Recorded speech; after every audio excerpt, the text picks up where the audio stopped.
the last kind word I hear my daddy say. And we would like to say welcome to Microo. Microo, glad you called in. Thank you. Yeah, you said you expressed interest in the slime pit that you want to call, and I just put the post up of the show posts, and I got some, actually there were some people that weren't too happy that I posted it there. I should have just sent it to you directly. But thanks for calling in. Yeah, I heard what you were saying about it earlier. You got the names right eventually. Sorry. Sorry, I'm kind of tired here. Sorry about that. I know that feeling. Yeah, what you were talking about was a fair capsule summary of what happened and what's going on now. Have you read the article? Have you read his website? I'm sure you probably read through his entire website, have you? Who is Radford's? Yes. Yeah, I did a video where I summarized that, and I was trying to get people to donate money to his legal fund. Oh, okay, cool. So, I saw that. I didn't watch it, though. Yeah, I saw his website. And for the longest time, he had remained silent, and that just gave a chance, that vacuum gave a chance for people within Free Thought Blogs and Atheism Plus and Skeptic to just run with it. You know, I often wonder whether or not he didn't let that happen, knowing that once he came out with this information, it would be so damning as to discredit all those asshats over at Atheism Plus. I have a different take on it. I've only met Ben Radford once, and he doesn't know who I am, but I saw him speak once. And he's a nice enough, decent enough guy, and I think it's very difficult to realize that someone that you were in a relationship with just suddenly turned around and did this to you. I think he was trying to broker a deal because it just, when you're dealing with someone like Karen Stollznow, and I'm not a doctor and I don't play one on TV, but she seems to have a lot of borderline personality traits. Totally. I think when you're dealing with someone like that, by the time you figure out what they are, it's kind of too late.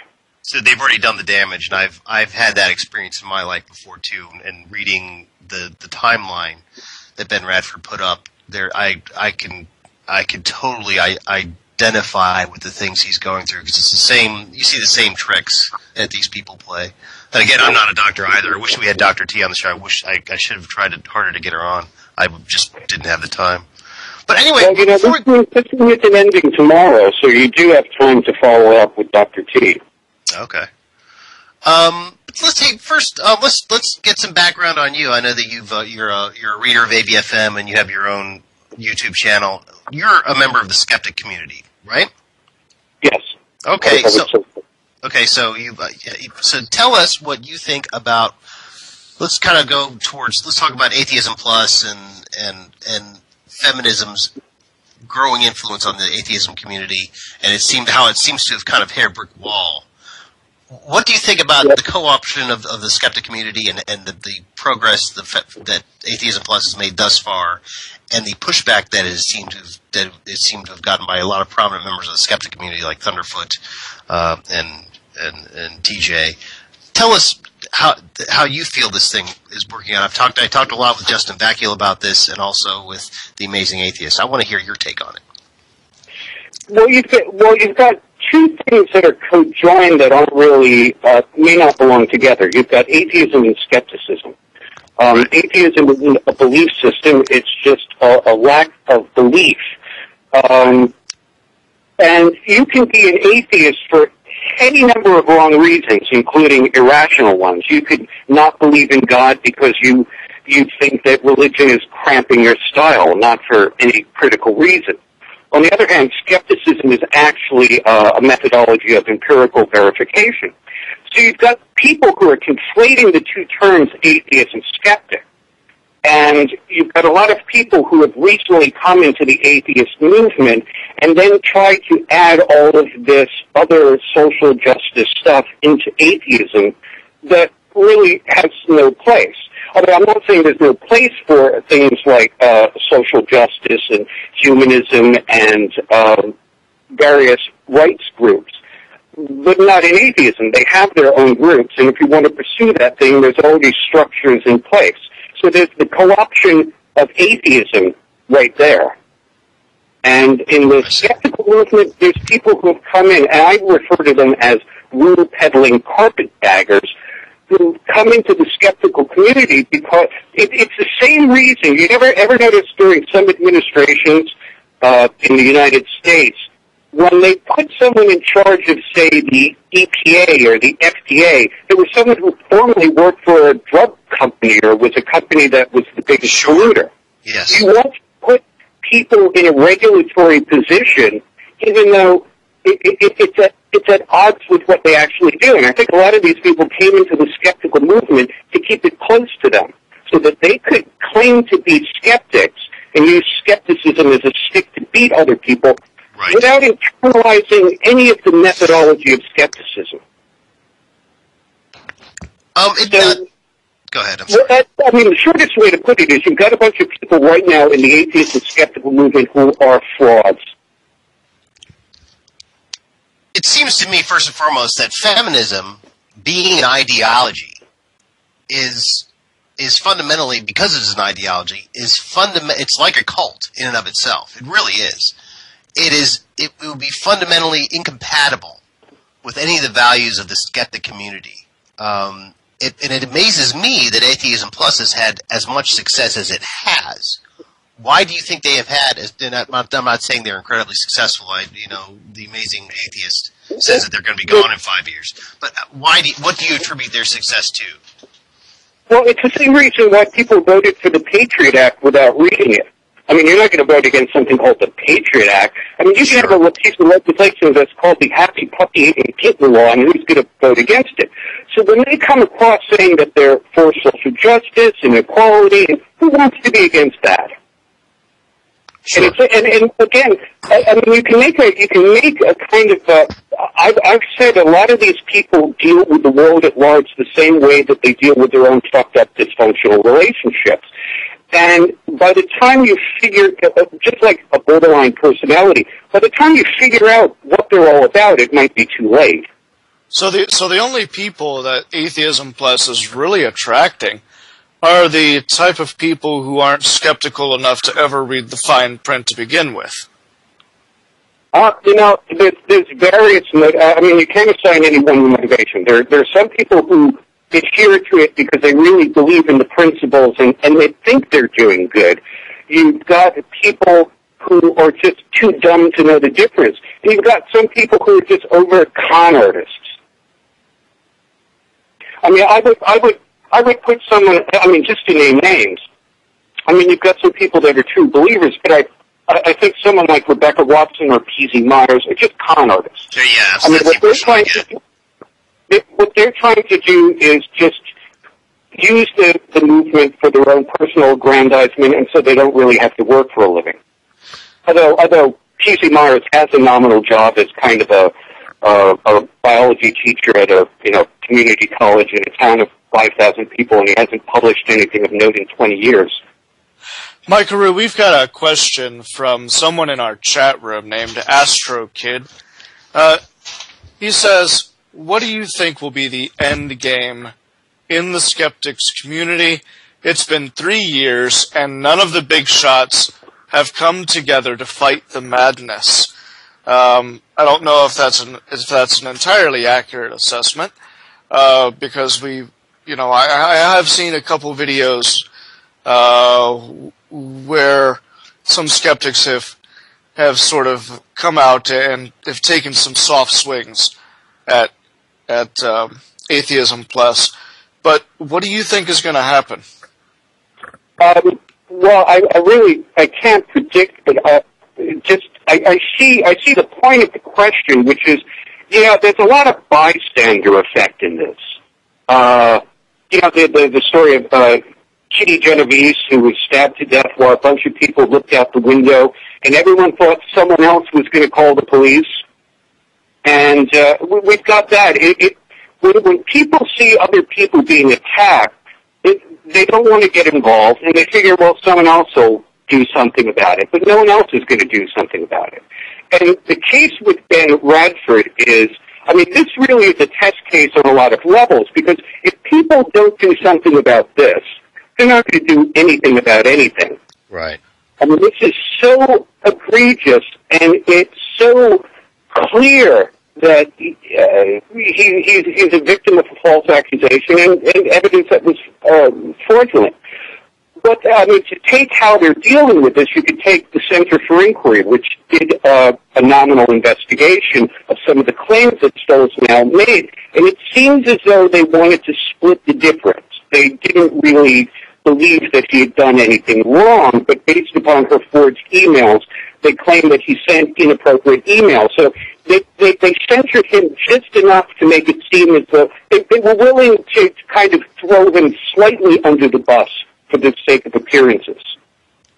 And I mean, that's got to stop everyone, saying, because it's like the aphorism that was about, I hate to Godwin it by bringing up the Third Reich, but people say, they came after the gypsies and I did nothing because I was not a gypsy. And then finally, they come after you and there's no one to stand up for you.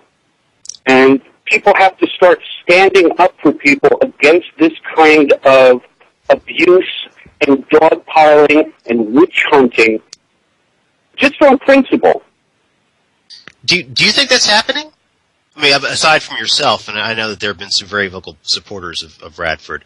Do you see people who formerly threw him under a bus, actually vocalizing, second thoughts or regret that they actually did this to any extent?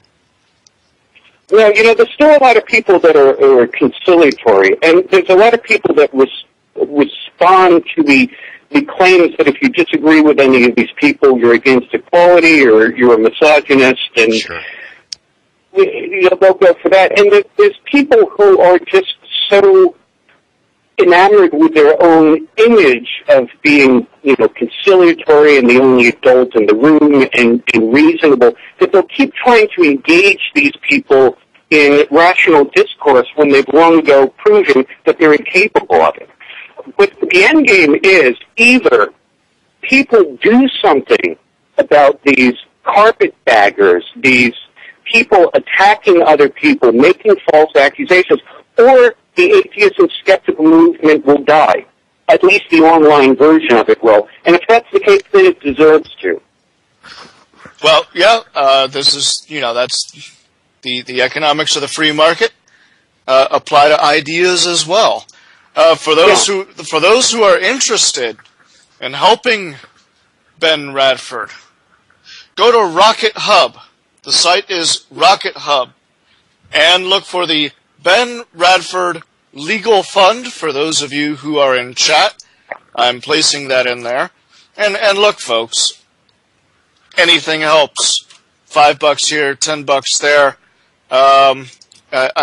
He's 47% of the way towards the goal for this project. And look, I'm pretty damn sure he's probably going to be paying a hell of a lot more out of pocket for his lawyers and the defense of what's going on than what this project can raise, even if it is successful. But go in, show your support. Yeah, help this guy, Ben Radford, out. Go to Rocket Hub, Ben Radford Legal Fund. Let's talk about Stollznow's fundraising efforts on the Indiegogo page. She has already raised nearly $60,000 in just the short time that it's been there. Is it? Do you think all this money is coming from her friends in the skeptic community, or do you think it's? Whenever I see a dollar sign that big, I can't help but think that some foundation kicked in $5,000 or so. But first of all, what do you think about the amount of money because $60,000 is a lot of money. What do you think about the amount of money she's raised so far? And also, there have been people I've seen comments saying that Indiegogo should take this down because clearly this is fraudulent. There's way too much documentation on Beb's website for them to ignore this. What do you think about that as well? Well, these people in free thought blogs and skeptics, they're very good at marketing. I mean, that's their focus anyway. And Stollznow has marketed this as she being not only giving money to help her as a victim of sexual harassment, Right. but it's a general appeal to aid for victims of sexual harassment. And when she initially started the fundraiser, she had a goal of $30,000, and then she said she would donate whatever extra money to some other organization, and that fell through the cracks very quickly. Right. Then she said, when it was clear that she was making more than $30,000, and it was approaching, I think at the time, like $40,000 or $50,000, then she said she would use the money to countersue Ben Radford. So in other words, people were now paying to finance her continued assault on Ben Radford. So, do you think that Indiegogo is in the wrong by having this fundraiser up there? Do you think that they're doing something unethical, as other people have said? I would err on the side of just letting people have their fundraisers, because where do you draw the line? Right. You were talking about, I mean, I'm not a free marketer, but in this case, I mean, since you mentioned it before, then you just let the market decide. I mean, Right. if it's something really egregious, then okay. And yeah, you can see a line being crossed in that she made a video where she mentioned Radford by name. Right. So it was kind of interesting. On one hand, on the title of this fundraiser, she was saying it was for a victim of sexual harassment or for victims of sexual harassment. But then when you get into the video, when she's talking to the camera, you see it's all personal. Yes.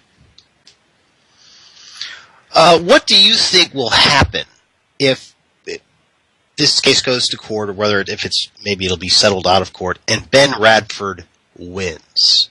Do you think that this will be, how big of a pie in the face is this going to be to not just Stollznow, but all of her supporters, and of course, Watson and Myers and all these other jokers that we've been talking about? What do you think is going to be the output or the outcome for them? It's not going to make a dent in them. Okay.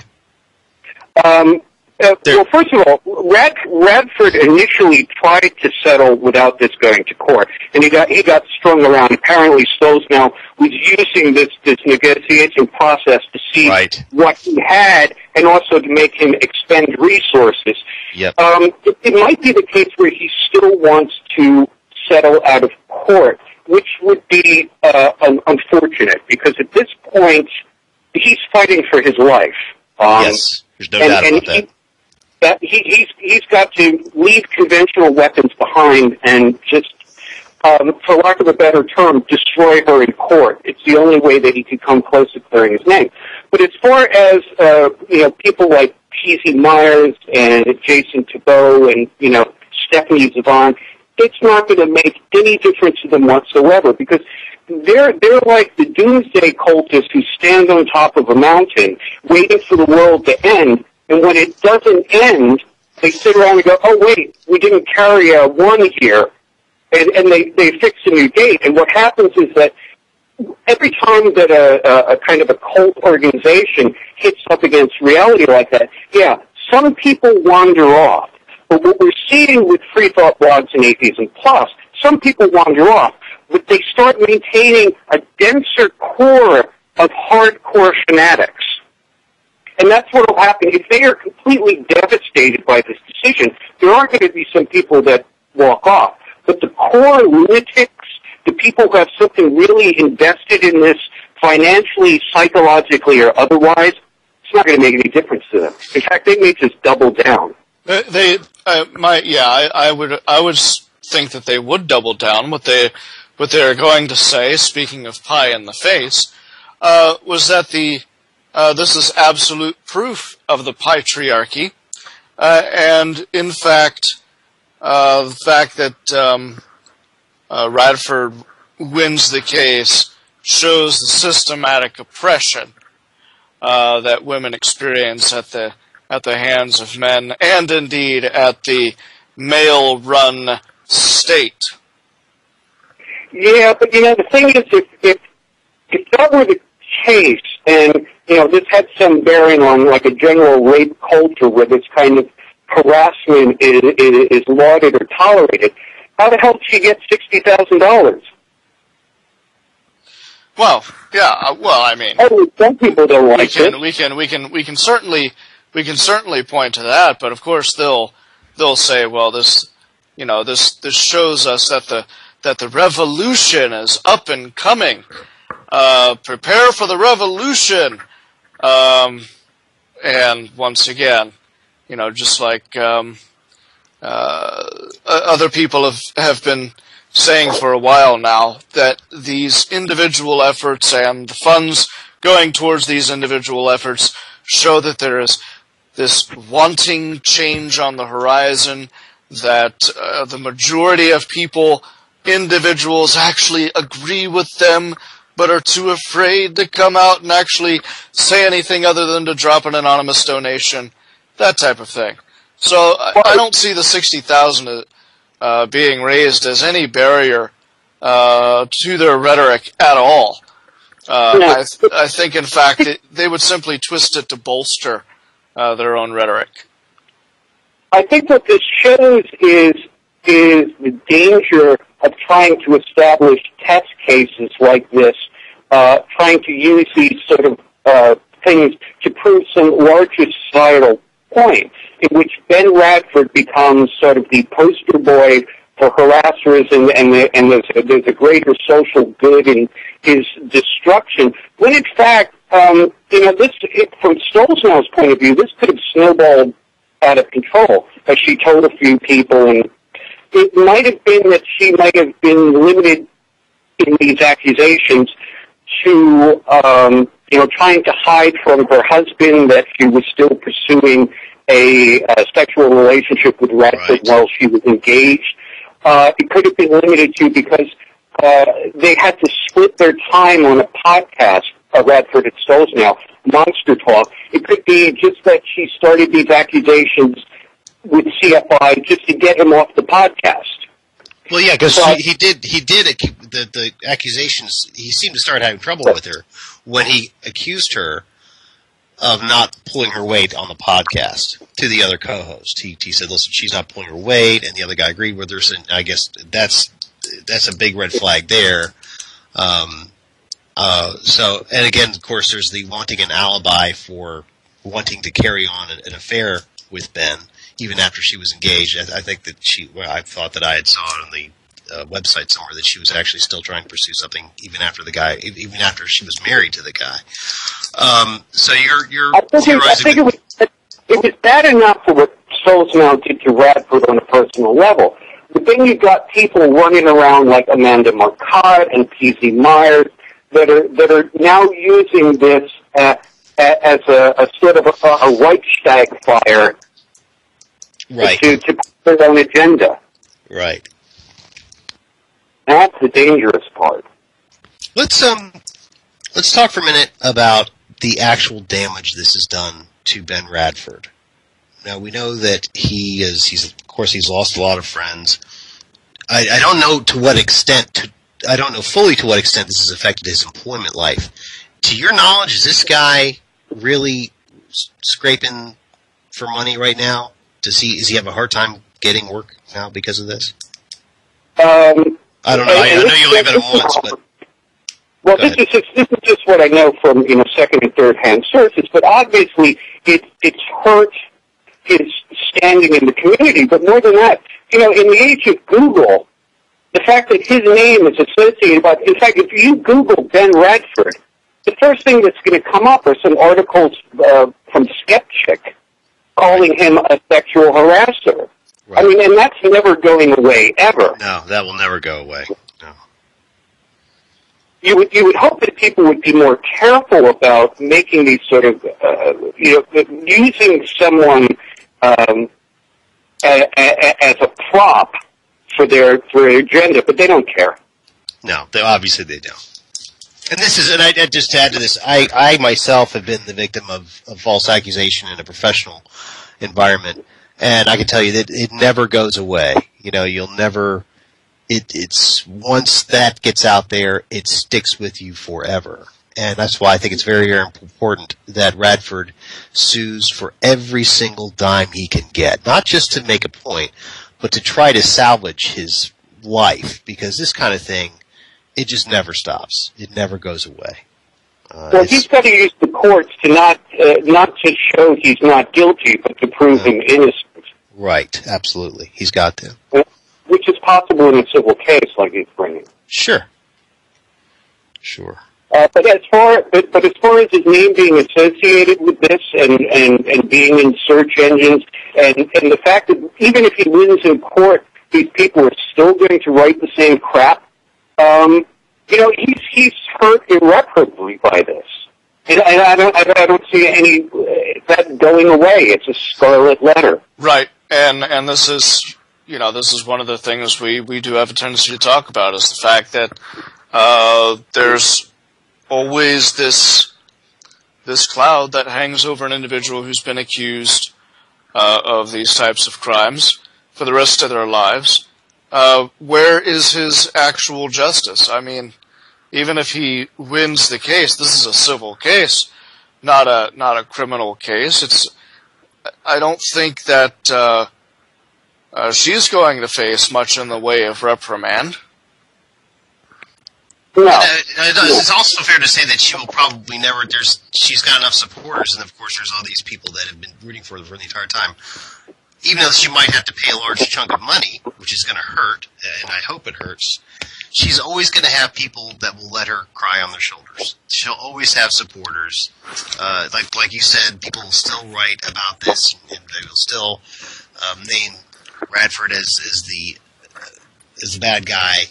So she's not going to pay the consequences that she really should pay, even though she is going to pay a lot of money if Radford wins, which he will. And the people that perpetrated this with Free Thought Blogs and Atheism Plus and Skeptics, I mean, they never have to admit they're wrong. They put things into place like blocking people on Twitter or P.Z. Myers' comment threads where he'll go in and he'll remove any comments critical to him and then or ban someone and then keep talking about them as if their lack of response is because they don't have a response to him, not because he banned them. These people have put into place actual structures so they never have to face the fact that they're wrong. Right. Let's talk about the Center for Inquiry. People post on there in defense of Ben all the time. I've seen in some postings that Lindsay has put up. People were actually supportive of Ben, saying you really shouldn't say these things about Radford because there's clear indication that there's a problem here, that she lied, and this is just the thing that these Atheism Plus people do. So, what do you think? I mean, how do you think this is a question, how do you think the Center for Inquiry is going to react when Radford goes to gate? The Center for Inquiry is going to do whatever is necessary to cover their ass.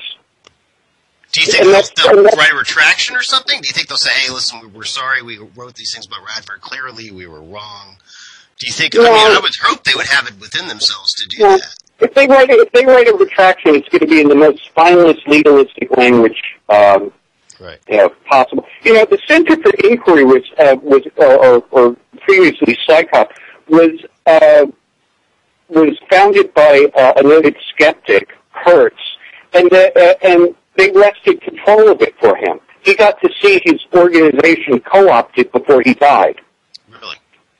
So, I mean, they put lawyers and ideologues in charge of the Center for Inquiry. So, to a large extent, these people weren't Atheism Plus people, obviously. They were just people who were these people. Yeah. Well, you've got someone like who's their executive director, Melody Hensley, who is hysterical. She claimed that she has a habit of writing nasty things about people on Twitter, particularly about other women. It's almost like a mean girl clique. And then when people push back, she has to hit the fainting couch. She's even claimed that Twitter gave her post-traumatic stress disorder. And that's their executive director. So, I mean, what kind of response do you think you're going to get from CFI? Yeah, well, I mean, it just seems to me that Ron Lindsay's a reasonable guy from what I've read.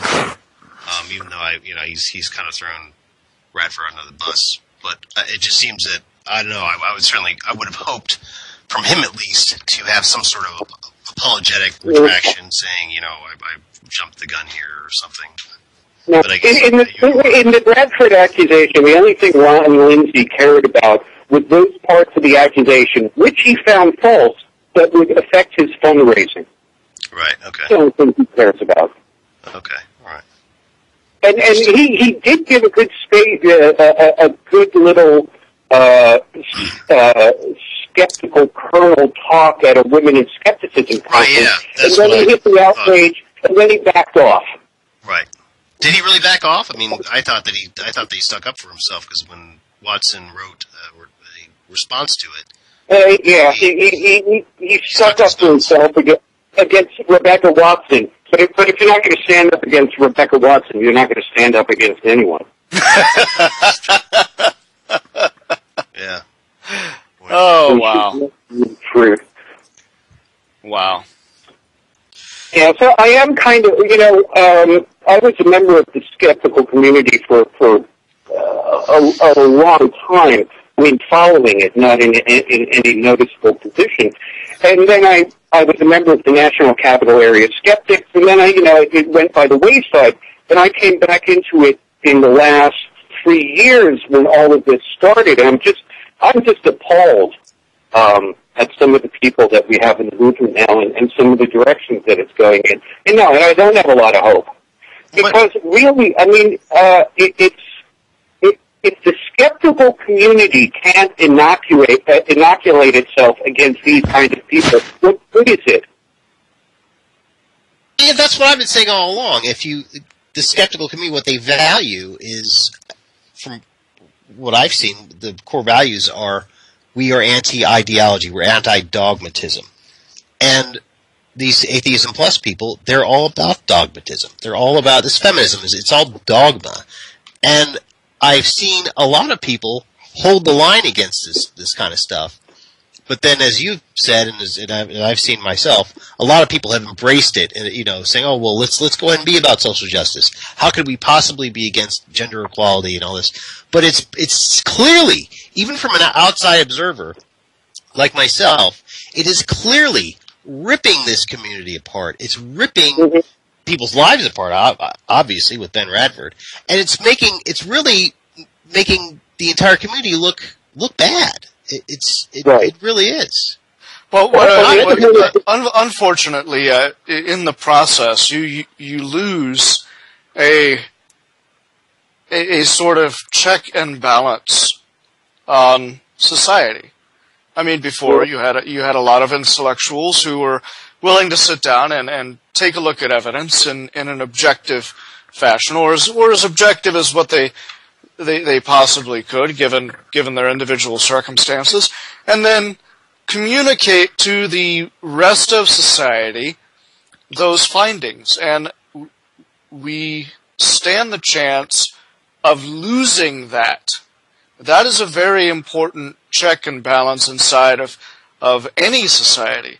And right now, with the way that academia has been overrun by ideologues, I sort of looked at the skeptic community as the last bastion of the communication of objective reality, and we're about to lose that. That is a loss to cry over, because when those individuals are scattered to the wind, or are all of a sudden broken into smaller groups, they are no longer as effective at teaching people how to guard themselves against falsity. Mm-hmm. Well, that's something that Ben Radford did. His forte was investigating things like the chupacabra or river monsters, and the reason you do that is not because you think a chupacabra is a really important thing. But by studying that, you learn how people misperceive things, or how a tale gets better in the retelling. There's important things to be learned about people's perception and dissemination of information. But then you get people like Kesey Myers who dismiss that as the chupacabra beat. Or you have people like Rebecca Watson who dismiss that kind of skepticism as Bigfoot skepticism because it's not dealing with any great social issue, which is, goes to show that they missed the point completely.